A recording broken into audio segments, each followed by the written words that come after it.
우리가 이렇게 인도받는 것이 너무나도 귀하게 생각하는 것은 하나님의 말씀이 그렇게 이야기한다라는 거예요. 오늘 말씀에서도 모세가 이스라엘 백성들에게 기억하라라고 이야기합니다. 8장 말씀에 보시면 8장 2절 말씀에 보시면 내 하나님 여호와께서 이 40년 동안에 내게 광야 길을 걷게 하신 것을 기억하라. 40년 동안 광야 길을 걷게 하신 것을 기억하라라고 이야기를 합니다. 참 이 기억이 그렇게 좋은 기억이 아닌 것 같을 수도 있는데 하나님께서는 이거를 기억하라라고 합니다. 하나님께서 나를 인도하시는 것이 기억이 나지 않으면 감사할 수가 없어요. 그러면 인도하시는 것이 인정이 되어지지 않고, 그러니까 눈앞의 것만 바라보고 우리가 원망불평할 수가 있다라는 거예요. 우리가 곰곰이 생각하였을 때 하나님께서 주시는 은혜, 그게 기억이 나면 우리가 감사가 되어질 수가 있다라는 겁니다. 기억하라라는 말은 신명기에 나오는 단어들 중에 가장 중요한 단어 중에 하나다라고 표현할 수가 있습니다. 계속 기억하라라고 합니다. 출애굽했을 때 기억하고, 홍해 갈랐을 때도 기억하고, 만나 주셨을 때 기억하고, 물이 잠들게 하신 것도 기억하고, 너희가 가네스 바다에서 불신앙한 것도 기억하고, 다 기억하라라고 합니다. 그리고 기억하여서 하나님의 말씀을 듣고 기억하고 그 말씀을 지켜 행하라. 기억하라라는 단어가 빠지는 성경에 장이 없다라는 거예요. 오늘 말씀에 기억하라라고 말씀하십니다. 하나님께서 광야 40년 동안 너희를 어떻게 인도하였는지, 너에게 어떻게 은혜 주셨는지 기억하라라고 명령하십니다. 그리고 오늘 말씀해 보시면 마음에 생각하라라고 말씀하시는데 5절 말씀해 보시면 너는 사람이 그 아들을 징계한 같이 내 하나님 여호와께서 너를 징계하시는 줄을 마음에 생각하라라고 이야기합니다. 여기서 마음이 생각하는 존재입니까?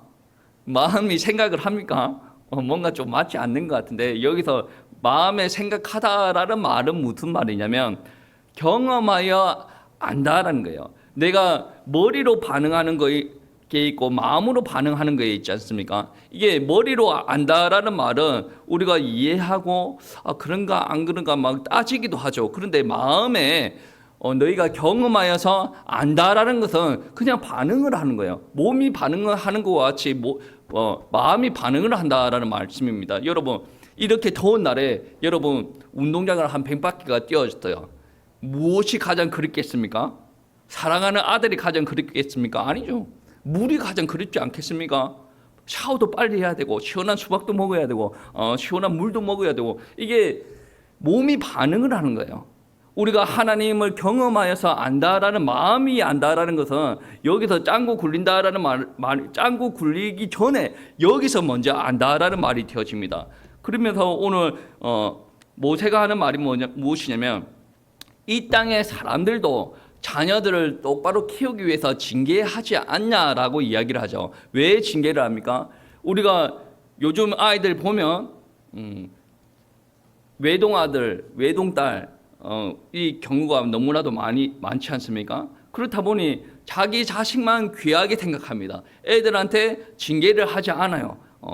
회초리를 될 때는 돼야 되는 것 같은데 되지 않습니다. 그렇다 보니 가정에서 그렇게 애들이 만들어졌어요. 그러면 걔네들이 초등학교 들어가고 유치원 들어가고 그러면 어떤 일들이 일어납니까? 뉴스 보니까 우리 애는 왕의 DNA를 타고났으니 함부로 대하지 마라. 돌려서 이야기하라. 자기 애들 말을 안 듣니까 냅두고 다른 교실로 갔는데 자기 애들을 유기했다. 뭐 이상한 소리를 막. 그러니까 중학교 올라갑니다. 중학교 올라가니까 애가 가정에서 우쭈쭈 하니까 선생이 교단에 있든 말든 자기는 교단에서 핸드폰 충전하고 핸드폰 보고 그런 일들이 일어나는 거예요. 대학교는 다른 줄 아십니까?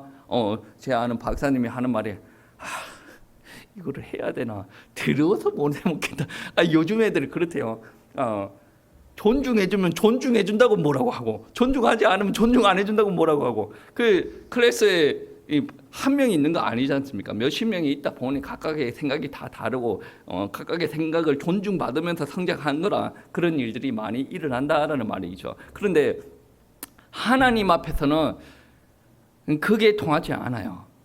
우리가 자녀를 징계하는 게 목적이 무엇입니까? 열받으니까 패는 게 아니지 않습니까? 징계하는 목적은 내가 이 아이를 올바로 양육하는 방향이 설정이 되어 있단 말이에요. 교육관이 설정이 되어져 있는데 이 교육관대로 우리 아이를 키워 나가기 위해서 어떨 때는 뭐 고집이 센 아이가 지 맘대로 하려고 막 해요. 그러면 지 맘대로 할 때 남한테 피해 주는 일이 벌어진단 말이에요. 그러면 요즘 부모님 같은 경우 남들한테 피해 가든 말든 내 아이만 귀하면 돼. 그래가지고 20년 되면 어떻게 됩니까? 왕따가 되어지겠죠. 남들한테 피해 주는 것을 전혀 생각하지 않는 아이로 컸어요. 걔가 직장 생활을 합니다. 근데 자기는 그렇게 컸단 말이에요. 직장 생활할 때 남한테 피해 주는 걸 크게 생각하지 않는 거예요. 나만 편하면 되니까. 그러니까 사람들이 다 자기를 공격하는 거예요. 그러니까 처음에는 내 자식 귀한 걸로 이렇게 키웠는데 나중에는 내 자녀가 망하게 되는 길로 가게 되어진단 말이에요. 딱 정확한 올바른 교육관을 가지고 자녀를 양육할 필요가 있어요. 그 안에는 사랑도 포함이 되는 거예요. 징계도 사랑을 하니까 포함이 되어지는 거예요. 하나님도 마찬가지예요. 내 백성 이스라엘을 끌어갈 방향이 명확합니다. 하나님의 백성들을 끌어가야 되는데 얘네들이 이거 좋고 애굽도 좋고 광야도 좋고 가나안 땅도 좋고 가나안 땅 우상 숭배도 좋고 야 너가 알아서 해. 나는 너를 사랑해. 야 우상 숭배 네 마음대로 해. 아이 너가 이방인들과 결혼하는 건 너가 마음대로 해. 여러분 신명기 8장 넘어오기까지 이방인들과 혼인하지 말라고 이야기하지 않습니까? 어떻게 보면 하나님이 완전 잔소리꾼이에요. 뭐 그런 잔소리하는 거를 안 들으면 하나님이 우리 이스라엘 백성들을 힘들게 한단 말이에요. 이런 하나님을 왜 믿어야 되는지 모를 수도 있어요. 그런데 하나님께서 그렇게 이야기하는 목적이 무엇입니까? 징계까지 하는 목적이 무엇입니까? 하나님께서는 하나님의 계획이 있다라는 거예요. 출애굽했을 때 계획, 광야를 건널 때 계획, 가나안 땅에 넣을 때 계획, 하나님의 계획이 있다. 근데 사람은 늘 하나님을 바라보고 가는 게 아니란 말이에요.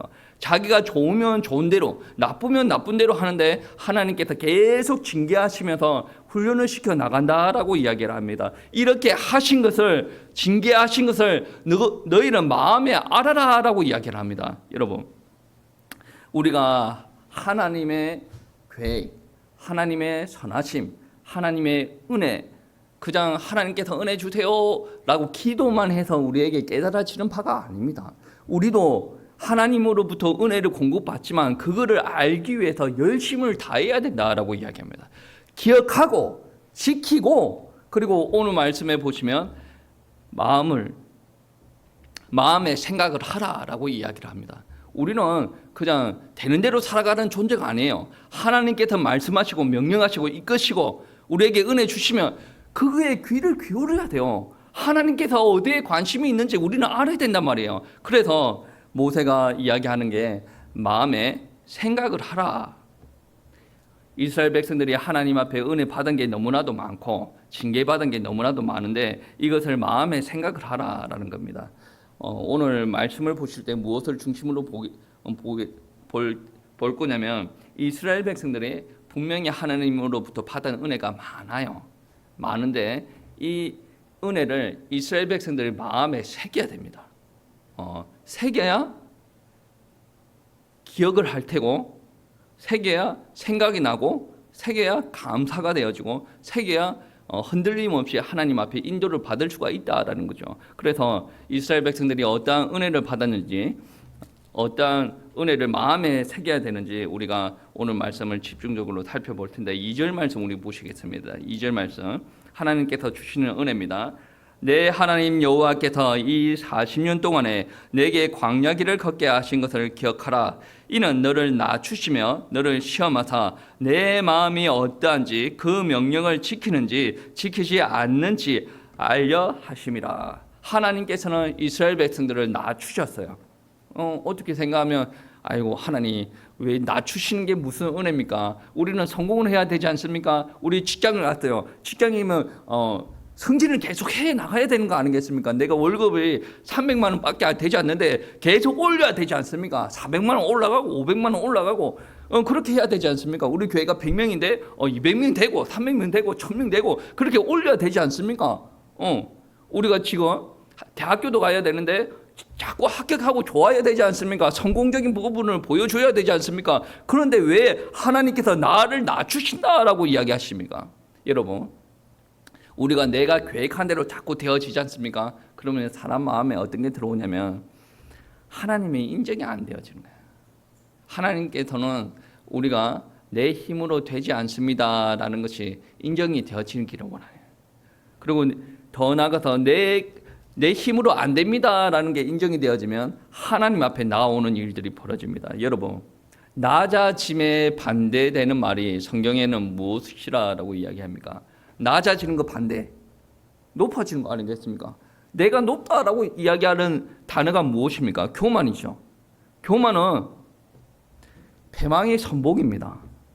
하나님은 하나님의 백성들이 교만의 상태에 머물러 있기를 원하지 않습니다. 교만하지 않고 하나님을 의지하기를 원하세요. 그러면 가만히 놔두면 걔네들이 교만한 마음들이 낮아져가지고 하나님을 섬깁니다, 하나님을 믿습니다 하겠습니까? 아니죠. 그래서 하나님이 인간들에게 작업을 하세요. 높아져 있는 마음들을 낮추시는 작업을 한다면, 나는 원래부터 낮는데요. 아닙니다. 그거는 여러분은 잘못 아는 겁니다. 저와 여러분은 죄의 가운데서 태어났어요. 죄는 뭐로 말미암아 죄가 만들어졌습니까? 아담이 내가 하나님처럼 될 수가 있어 라는 마음으로 하나님 앞에 불순종하는 죄가 들어왔잖아요. 여러분에게 저에게 죄가 있다라는 말은 내가 하나님만큼 될 수가 있어, 하나님이 없어도 돼 라는 마음이 깔려져 있다라는 거예요. 나는 그런 마음이 없는데 나는 겸손해요 라고 이야기하는 사람들 여기서 강력하게 누구 집사 일로 와봐 하면 불꽃 하지 않습니까? 어디 어린 목사가 나한테 누구 집사 일로 와봐. 그게 무슨 말이에요? 본인은 교만한 척해도 그가 아주 예민하게 생각하는 그 무언가를 찔렀을 때 발칵 반응한단 말이에요. 교만한 거, 그게 겸손한 게 아니란 말이에요. 나의 예민한 부분을 쑤셨을 때 내가 반응을 한다, 내가 이거는 못 참지라고 한다, 여러분 여전히 교만한 거예요. 저도 그렇고 여러분도 그렇고 인정을 하셔야지. 인정을 하지 않으면 하나님의 은혜가 없다라는 거예요. 예를 들어서 하나님 앞에 나오고 나서 나는 부족함이 없어요. 나는 내 힘으로 내 인생을 살 수가 있습니다. 나는 하나님의 은혜가 없어도 되는데 왜 하나님을 믿으라라고 이야기를 합니까? 나는 하나님의 말씀에 필요가 없어요 라고 이야기하면 하나님께서 그에게 더 이상 역사를 하지 않습니다. 그런데 여러분이 인생의 많은 풍파를 겪고 나서 하나님 앞에 왔습니다. 하나님, 제가 제 힘대로 살려고 많이 발버둥 켜봤는데 안 되더라고요. 하나님, 제 인생 하나님께서 좀 만져주세요. 긍휼히 여겨주세요 라고 기도하면 하나님께서 다가오는 은혜가, 하나님께서 부어주시는 은혜가 다르다라는 겁니다. 만약에 여러분이 이 시간에 예배 드릴 때 만약에 생각이 날 거 아니겠습니까? 하나님, 어떻게 하다가 나를 이렇게 낮추셨습니까? 저를 어떻게 이렇게 비참하게 만들 수가 있습니까? 라는 마음이 드는 사람들은 만약에 하나님 손 안에 있는 사람이다라고 한다면 여러분을 비참하게 만들고 나서 그 다음에 하나님께서 이루실 계획이 무엇인가, 오늘 본문 말씀만 근거하면 그 다음에 하나님께서 하실 일은 은혜를 주신 일이다.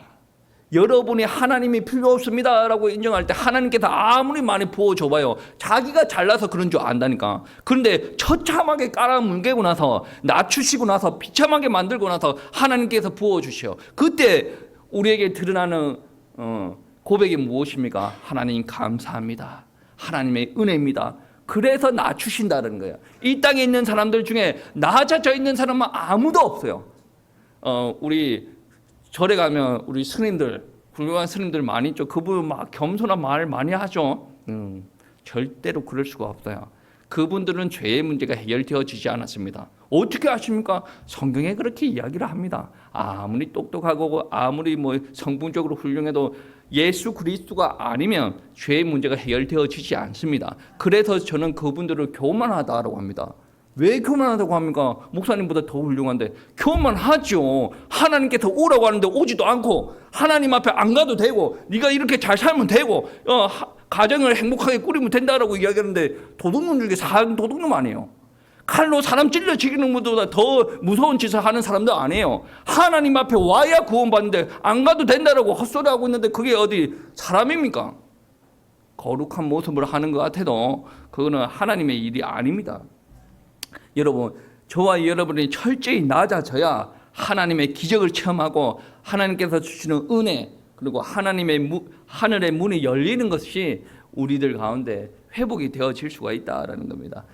이스라엘 백성들이 광야에서 철저히 낮아지는 것을 어떻게 경험했냐면 배고픔, 갈급함, 애통함으로 자기가 낮아지는 것을 경험을 했어요. 이스라엘 백성들이 배고파서 낮아졌을 때 하나님께서 그 다음에 주시는 은혜가 무엇입니까? 만나를 주시는 은혜 아닙니까? 우리가 낮아지는 은혜가 체험되어지고 나서 하나님을 인정할 수 있는 만나를 공급하여 주신다라는 겁니다. 우리가 하루 먹을 수 있다라는 게 얼마나 큰 은혜입니까? 이스라엘 백성들도 그렇죠. 계속 하루하루 만나를 통해서 공급을 받는 은혜가 주어집니다. 근데 분명한 것은 광야에서 먹을 게 넘쳤다라고 한다면 만나가 일어나는 일이 없어요. 왜냐? 물론 과정은 아름답지는 않았지만 광야의 이스라엘 백성들이 노출이 되어지고 나서 그들이 원망불평합니다. 왜 원망불평을 하겠습니까? 먹을 게 없으니까, 배고파서 이제 죽게 되었으니까 원망불평하죠. 원망불평을 하나님께서 원하시는 게 아니에요. 근데 그것을 듣고 모세가 하나님 앞에 기도를 하니 만나가 내려지는 은혜가 있었다라는 거죠. 과정은 그래요. 배고프게 하시고 하나님께서 응답하시고 채우신다라는 말씀입니다. 여러분, 이렇게 하나님께서 낮추시고 그들을 채우시는 목적이 있어요. 3절 말씀해 보시면 너를 낮추시며 너를 줄이게 하시며 또 너를 알지 못하며 내 조상들도 알지 못하던 만나를 내게 먹이신 것은 사람이 떡으로만 사는 것이 아니요 여호와의 입에서 나오는 모든 말씀으로 사는 줄을 내가 알게 하려 하심이라. 사람이 떡으로 살아야죠. 사람이 떡으로 살아야 됩니다. 그런데 사람이 하나님의 형상으로 만들어진 사람 아니겠습니까? 그러니까 영혼이 있단 말이에요. 영이 있단 말이에요. 영이 있는데 우리가 밥만 먹고 사는 사람들은 육체는 건강할 수는 있어요. 근데 하나님께서 주시는 말씀을 먹지 않는 사람들은 영혼이 빼짝 말라져 있단 말이에요. 그러니까 어떤 일이 생겼을 때 건강하지 않고 원망불평하는 일들이 벌어진다라는 말씀이에요. 교회에 오랫동안 다녀도 하나님의 말씀이 인정되어지지 않고 그에게 공급이 되어지지 않는다라고 한다면 영적으로 빼짝 마른 사람이에요. 저는 고민 중에 하나가 뭐냐면 우리 애들 중에 밥을 즐겨 먹지 않는 애들이 있어요. 고민은 무엇이냐면 곰곰이 생각해 보면 우리 부모님은 저를 키울 때 밥을 안 먹어서 그렇게 고민한 적이 없는데 우리 애들 밥 먹을 때 매 끼마다 고민해. 얘네들 왜 안 먹지? 지금 먹는 습관은 계속 들여야 되는 시기인데 왜 안 먹지? 갖다 바쳐도 안 먹는 거예요. 어떤 날은 이거를 좋아했어. 그러니까 맛없는 반찬이래. 반찬이 별로 없대. 내가 볼 때 개수만 따지면 엄청나게 많이 있는데 다른 반찬 해달래. 내일 해줄게. 이거 먹어. 자기 엄마가 그렇게 이야기합니다. 갖다 바쳐도 안 먹는 걸 어떻게? 그러니까 밖에 나가서 이상한 거를 먹고 들어왔어요. 이거는 맛있는데 왜 집에 밥은 맛이 없네? 집에 밖에 있는 거는 팔아야 되니까 맛있게 만들려고 이거 넣고 저거 넣고 나쁜 거 좋은 거 다 들어갔어. 그러니까 맛있는 거 아니야. 근데 엄마가 만드는 밥은 너희들 건강하게 만들기 위해서 소금도 좀 덜 넣고 간은 좀 덜 하고 싱싱한 것만 이렇게 해서 맛이 없을 수도 있지. 그게 바로 너희들 몸에 들어갔을 때 너희들 건강하게 하는 맛. 근데 그거를 입에 쑥쑥 넣기 위해서 별 가문의 일을 다 합니다. 참고 꾹꾹 누르기도 하고 화도 내기도 하고 막 그럽니다. 육신을 성장시키기 위해서는 그만큼 힘들어요. 근데 영은 안 보이잖아요. 오늘 말씀해 보시면 이 만나를 주실 때 하나님께서 하신 말씀이 무엇이냐면 떡으로만 사는 것이 아니고 여호와의 입에서 나오는 모든 말씀으로 사는 줄 알게 하기 위함입니다. 그러니까 이스라엘 백성들 안에 하나님의 말씀이 부족하는 것 사막처럼 빼짝 말라져 있는 거예요. 그리고 지금은 출애굽한 세대들이 한 세대가 넘어가고 다음 세대들이 가나안 땅에 들어가기 위해서 모세를 통해서 가르침을 받지 않습니까? 그 가르침의 중에 뭡니까? 말씀으로 다지는 작업하고 있지 않습니까? 하나님께서 이렇게 말씀하셨다. 이게 그 말씀이 저희들 아이들에게 밥을 주는 것 같이 모세가 아무리 말씀을 많이 해줘도 거부해버리면 어쩔 수 없어요. 아니 우리나라에 조용기 목사님 얼마나 훌륭한 목사님이 있었어요. 옥하는 목사님, 하영조 목사님 얼마나 훌륭한 목사님이 있었어요. 그 목사님이 말씀해 주는 거 다 받아 누렸으면 그 몇만 명이 되는 사람들이 다 천국 갔겠죠. 근데 이 땅에 있는 사람들이 다 인정하지 않습니까? 그 몇만 명, 몇십만 명이 되는 사람이 천국 갔겠습니까? 1000명만 천국 가도 환영이죠. 뭐예요? 아무리 많은 사람이 하나님의 말씀을 들어도 못 먹는단 말이에요. 먹을 수 있으려면 어떻게 해야 됩니까? 낮아져야 돼요. 애통해져야 된단 말이에요. 내가 비통해져야 돼요. 내가 살아나려면 저 말씀이 나에게 와야 되고, 저 사람이 인간 설교자가 하는 말이지만 하나님께서 그를 위해서, 그를 통해서 나에게 주는 말씀이다 인정이 되어져야죠. 은혜 받았다 이거 말고, 은혜 받는 거는 당연한 거고, 들어오면 이 들어온 말씀이 나를 살려야 되는 거 아니에요. 살리면 어떤 일들이 일어나요? 현장에서 내 삶이 바뀌어야 되죠. 생각이 바뀌어야 되죠. 마음이 바뀌어야 되죠. 기도 제목도 바뀌어야 되죠. 근데 은혜 받았더니 할렐루야 하면 아니에요. 그거. 절대 아니에요. 은혜는 제가 볼 때는 김창욱 소통 전문가라고 있어요. TV에 나오는 재미난 사람이에요. 그 사람 이야기만 들으면 저는 느낍니다. 야, 은혜스러운데? 야, 목사도 저거를 배워야 되겠다 라고 생각을 하는 경우가 많이 있어요. 그거는 진리는 아닐지라도 은혜는 여러분이 말하는 그 가벼운 은혜라고 한다면 그 사람한테 은혜 받을 수가 있어요. 여러분이 지금 이 시간에 은혜 받으면 여러분 꼬꾸라져야 돼요. 하나님의 은혜가 임하는데 허이 할렐루야 하면 이것만 되는 줄 아십니까? 여러분이 살아왔던 예전의 삶을 돌아보면 하나님 앞에 그냥 행복하게 웃고 넘어갈 수는 없단 말이에요. 하나님께서 여러분에게 영적인 양식을 먹이기 위해서 육신뿐만 아니라 여러분의 영혼까지 처참하게 낮추시는 거예요. 비참하게 만드신다라는 겁니다. 여러분, 왜 하나님이 이토록 개입하시겠습니까? 우리 스스로 낮아지지 않기 때문에 하나님께서 계속 낮추시는 작업을 하지 않겠습니까? 여러분, 우리가 낮아졌을 때 어떠한 일들이 일어나는 줄 아십니까? 하나님께서는 우리의 의식주까지 모두 다 책임지십니다. 이스라엘 백성들한테 먹는 거 책임지셨죠. 4절 말씀에 이 40년 동안에 내 의복이 헤어지지 아니하고 내 발이 부르트지 아니하였느니라. 하나님께서 하시는 일이에요. 여러분, 이거는 있는 그대로 믿어야 됩니다. 성경에서 그들이 출애굽할 때 입은 의복이 전혀 해지지 않았다. 그러면 여러분 여기서 한번 질문 한번 해보십시다. 출애굽할 때 5살짜리가 있었어요. 광야에서 40년을 돌아다녔어. 그러면 5살짜리가 입었던 옷이 이만하겠죠. 10년째 15살 이땀하겠죠. 45살이 되었습니다. 옷이 커져야 됩니까? 어떻게 새롭게 입어야 됩니까? 어떻게 해야 됩니까? 유대 랍비들은 어떻게 이야기하냐면 그들이 키가 커감에 따라 옷이 길어졌다고 이야기를 합니다. 그랬을 수도 있어요. 그런데 성경에서는 그것까지 이야기하지 않는다는 거예요. 우리가 믿는 믿음은 어떻게 해야 되냐면 하나님께서 이스라엘 백성들에게 만나를 주실 때 어떻게 주셨어요? 하늘에서. 인간이 생각할 수 있는 일입니까? 이거는 하나님의 방법 아닙니까? 하나님만이 할 수 있는 방법이에요. 이 시대에 과학이 아무리 발달했다라고 해서 홍해를 가를 수 있는 게 아니에요. 만나를 줄 수 있는 게 아니란 말이에요. 그런데 하나님께서는 하나님의 방법으로 그렇게 하셨다. 그와 같이 하나님께서 옷을 헤어지지 않게 하실 때 어린아이가 장성한 어른이 되어졌을 때까지 그 옷을 그대로 입고 있었다라고 이야기할 정도가 되어진다면 하나님께서 하신 방법대로 그렇게 하셨다는 거죠. 그거 가지고 이 성경이 맞니 안 맞니 그렇게 이야기할 필요가 없어요. 하나님께서 하시면 어떠한 일도 가능하신 하나님이다라는 말씀이에요. 발도 부르트지 않았다는. 여러분 요즘에 좋은 트레킹화가 나옵니다. 산을 가고 막 그래도 전혀 해하지 않는 거예요. 근데 그거 40년 동안 신고 다니면 어떻게 되겠습니까? 권리가 되어주고 사라지겠죠.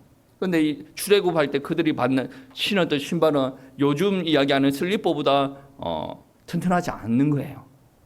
그런 신발을 신고 모래와 자갈이 가득한 바위가 있는 그 산을 헤집고 다녔는데, 그 광야를 헤집고 다녔는데 발이 부르트지 않는데요. 말이 되어집니까? 여러분, 전투화 신고 한 몇십 킬로 한번 걸어보세요. 발이 부르트나 안 부르트나? 부르터요. 운동화를 신고 여러분 한번 지리산 등반을 한번 해보세요. 발이 부르트입니까? 부르트지 않습니까? 부르터요. 근데 40년 동안 그 험한 길을 슬리퍼와 같은 신발을 신고 다녔는데 부르트지 않는데요. 말이 되어집니까? 성경이 거짓말합니까?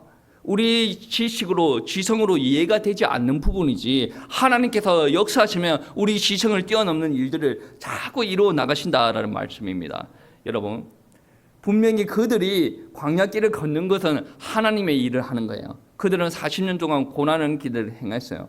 왜 하나님의 일을 행하는 것이냐면, 물론 불신앙에서 40년은 걷게 되었죠. 그런데 그들이 다 걷고 나서 무엇을 해야 됩니까? 가나안 땅에 들어가야 되죠. 가나안 땅에서 하나님께서 하실 일이 있단 말이에요. 이스라엘 백성들을 건국하고 그 땅에서 구원자가 오셔야 된다라는 말이에요. 그러니까 그들이 힘든 길을 걸어가는 한 걸음 한 걸음도 하나님께서 하시는, 그리고 하나님의 일이 되어진다라는 말씀이 되어집니다. 그렇기 때문에 하나님께서는 그들의 건강을 함부로 할 수가 없는 거예요. 그들의 그들의 옷을 함부로 할 수가 없는 거예요. 모세는 40년 동안 이끌어야 되기 때문에 눈이 가야 될 나이지만 눈이 가지 않고 초롱초롱했다라고 성경은 이야기하지 않습니까? 하나님께서 하시는 일에는 다 이유가 있는 거예요. 이스라엘 백성들은 이러한 은혜를 자기네들 마음속에 새겨야 되는데, 이들의 마음속에 새겨야 되는 이유가 무엇입니까? 하나님께서 이러한 은혜를 주실 때는 다 목적이 있다라는 거예요. 그 하나님의 목적이 무엇입니까? 근본적인 목적, 첫 번째는 하나님의 명령이 무엇인지 간직하여서 그들의 명령을 따르고 하나님을 두려워하지 않게 하기 위해서입니다. 왜 그런 줄 아십니까?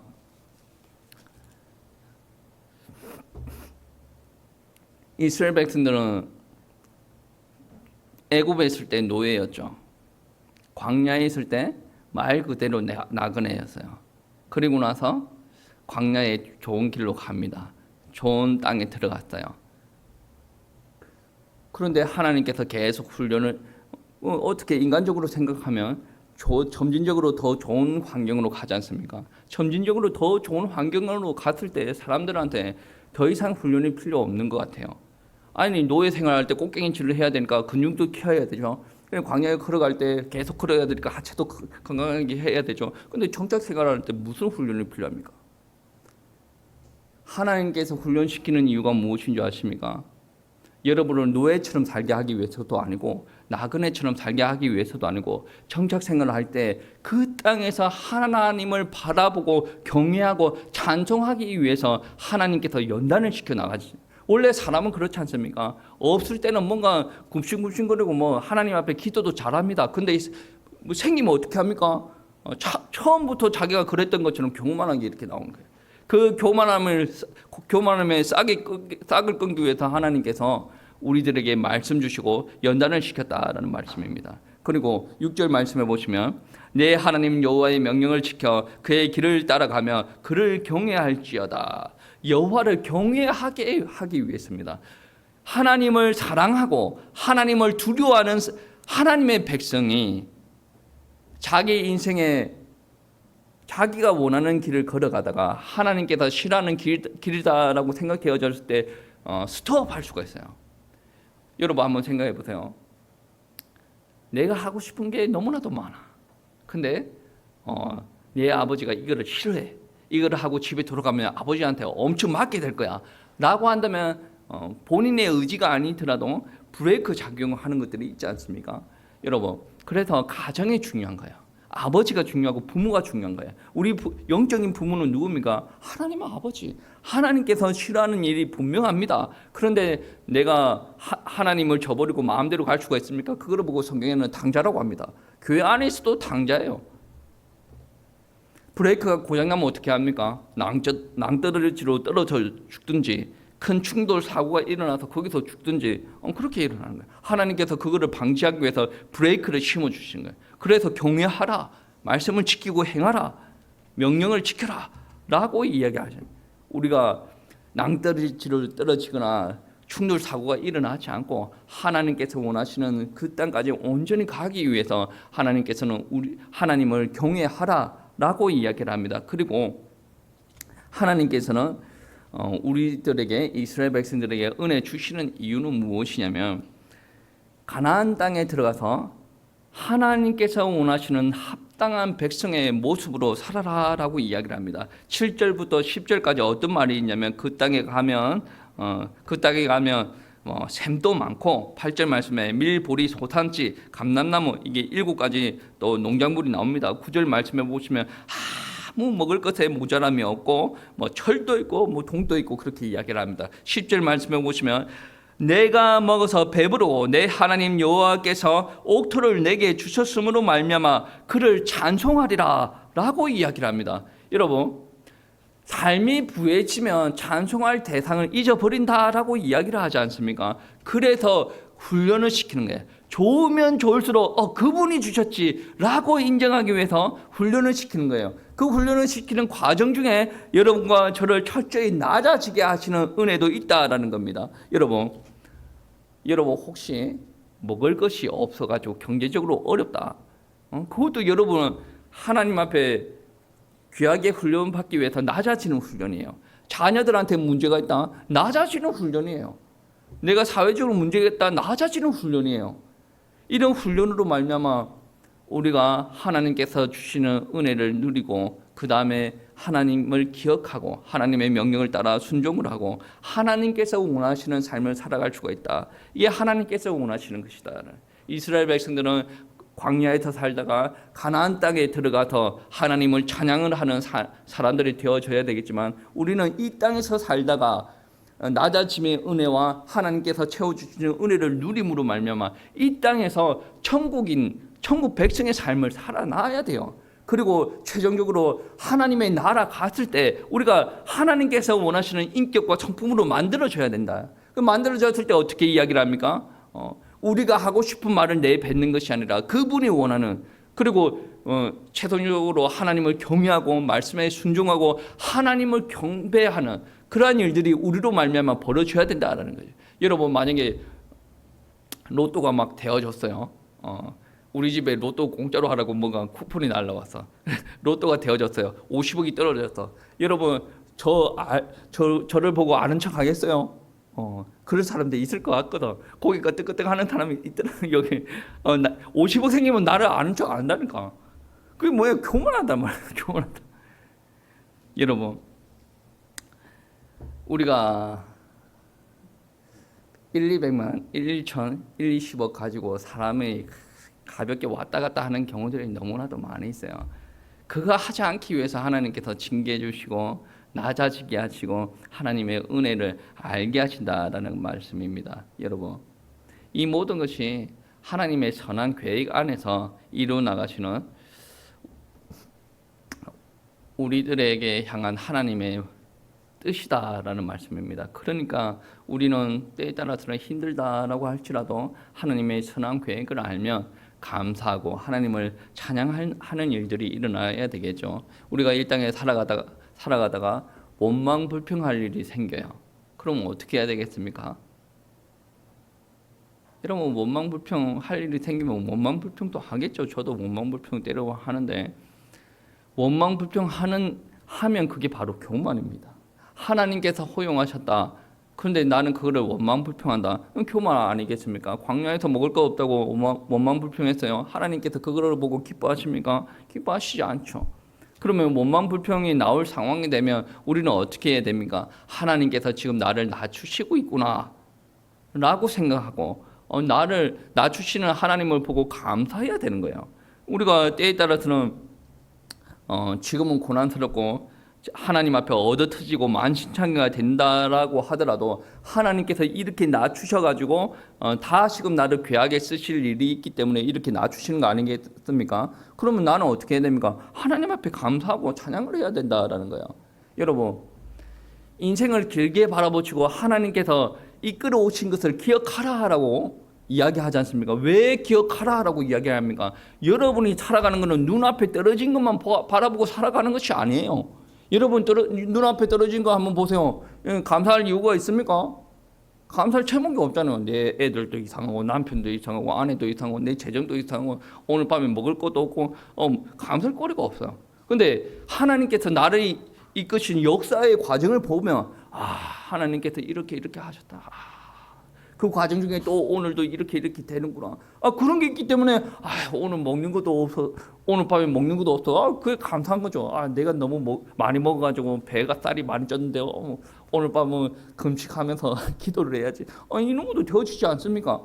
과거가 없으면 현재도 없어요. 과거를 이끄신 하나님을 기억하지 않고 내 마음속에 새기지 않는다라고 한다면 언제나 눈앞에 거 바라보고 원망불평할 수밖에 없어. 우리 주변에 맨날 원망불평하는 사람들 있지 않습니까? 왜 그렇습니까? 과거에 하나님께서 이끄시는 걸 보고 자기 마음속에 새기지 않아서 그렇다네. 머릿속에서 입속에서 나오기 전에 마음이 먼저 경험으로 알아야 된다네. 내 눈앞에 있는 것을 바라보고 머릿속에 생각하고 입으로 틱 나오기 전에 알아야 된대. 뭐를 합니까? 하나님께서 나한테 경험으로 주신 은혜, 그 은혜를 깨닫고 아는 마음들이 있어야 된다. 그러니까 예수 믿는 사람들은 바보 등신인 것 같아도 바보 등신이 아니에요. 이 땅에 있는 사람들보다 더 고차원적인 사람이에요. 이 땅에 있는 사람들은 주면 하하하 막 웃어요. 빼들어가면 이시 합니다. 예수 믿는 사람들 얼마나 고차원적입니까? 이 사람들은 완전 짐승들 아니에요. 자기한테 주면 좋아하고 빼들어가면 우시하고 짐승이야. 근데 하나님을 믿는 그리스도인이 어떻습니까? 빼들어가면 빼들어가는갑다, 주면 주는갑다.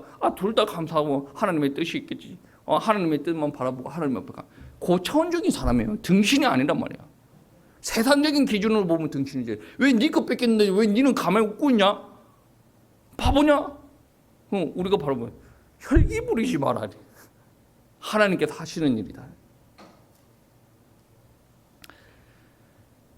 감사와 찬양으로 하나님 앞에 반응을 하면 결국 하나님께서는 우리에게 만나 주시고 물도 주시고 옷도 신발도 헤치지 않게 하시고 우리에게 힘과 능력으로 우리를 보호하신다. 천국의 백성으로 이 땅에서 천국도 누리게 하시고 그리고 이 땅에서 천국의 삶을 살다가 우리가 더 성숙해져서 하나님 나라가서 하나님 앞에 경배드리는 날이 있다라는 말씀입니다. 이 땅의 삶이 비록 고난할지라도 하나님께서 이끄신다라는 생각을 하시고 감사한 마음으로 하루하루 살아가시기를 축복하고 그리고 우리가 이 땅의 삶 가운데 있을 때 여러분 광야 걸어가는 게 얼마나 고단하겠습니까? 근데 광야 걸어갈 때 늘 하나님께서 함께하고 계시지 않습니까?